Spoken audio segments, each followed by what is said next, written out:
Before we get started here, I'd like you to hit that red subscribe button now so that you never miss out on any of our videos. Hello, football lovers, and welcome back to Goalside. Scoring goals is a great feeling, but the most important thing to me is that the team is successful. Doesn't matter who scores the goals as long as we're winning. Cristiano Ronaldo. If we're talking from an analytical point of view, football is probably the most complex sport out there in the world. A ton of elements are involved in making this sport the beautiful game. I love how different teams and players come out onto the pitch exhibiting their world-class strategies and out-of-the-box creativity. These elements are crucial in making the game watchable and intriguing. Football is an absolute treat for the eyes. Being a football fan, I love every single aspect of the game. But what really gets my blood rushing through my veins and body pumped with adrenaline is when my team puts that ball behind the opponent's net every single fixture they have. Every team in the world right now, which are considered world-class, they sure have a wonderfully developed technique and a beautiful way of the game. But what helps teams win games and eventually trophies is scoring goals. The best example I can give you in this case is the Premier League 16-17 upset when Leicester City won the title. This is a fact that games that have a much heavier scorecard are better and way more interesting to watch. Football has been in the world for a long time. It's played in almost every region of the world, so it's very hard to keep a perfect record of highest-scoring games in football history.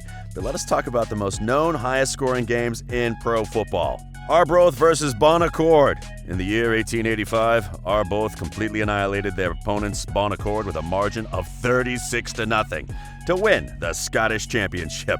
This incident held the record of the highest margin of most conceded goals ever for about 2 decades. It really makes me wonder if Bon Accord was playing without their goalie and defenders.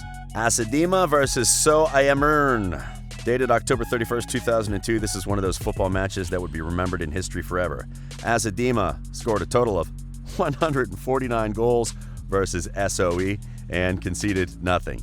Even I, for a second, was completely astonished upon learning the fact. 149 goals in a 90-minute game are like 1.6 goals every single minute. How can any team pull something like that off? There's a bit more to the story to it, though. SOE conceded all these goals as a protest. The defender basically scored all the goals in his post, and the goalie basically let it happen. This is by far the biggest and most weird scorecard margin ever recorded in football. Sometimes in football, you have to score goals. Thierry Henry. English Premier League. In my opinion, the English Premier League is hands down the best football league in the world. It has the best teams, a bigger number of world-class teams, and every fixture in this league is simply electrifying. You can expect the English League to have games with bigger scorecards. In 2011, Manchester United defeated Arsenal 8-2 with Wayne Rooney scoring a hat-trick. In 2008, Manchester City suffered horrific defeats of 1-8 against Middlesbrough. Tottenham Spurs scored 9 goals against Wigan Athletic. And of course, who could forget the 2011 Manchester Derby when Manchester City destroyed United with a 6-1 victory over them. That match forever will be my personal favorite. Australia versus American Samoa. One would expect world-class teams like Spain and Brazil to hold the records of the highest goals scored in football, but in reality, it belongs to Australia.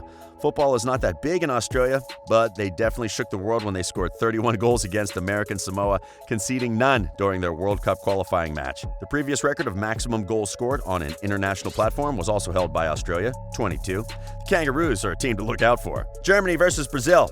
I think this is one of those matches that would still be fresh in the minds of football fans in the world. The 2014 World Cup semifinals. Brazil were the favorites to win the cup, but that day the world witnessed one of the biggest upsets in a World Cup semifinal ever, as Brazil conceded 7 goals against 1. What made it so much more interesting than Germany laid down like a fast streak, goal after goal. It was astonishing. It's scoring goals that's great, whether against Brazil or anybody else. Lionel Messi.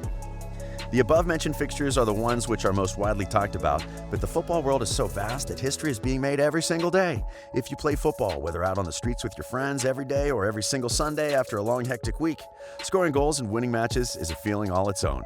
You can never get fed up of scoring goals yourself, and how amazing it is to see your favorite team scoring these massive scorecards.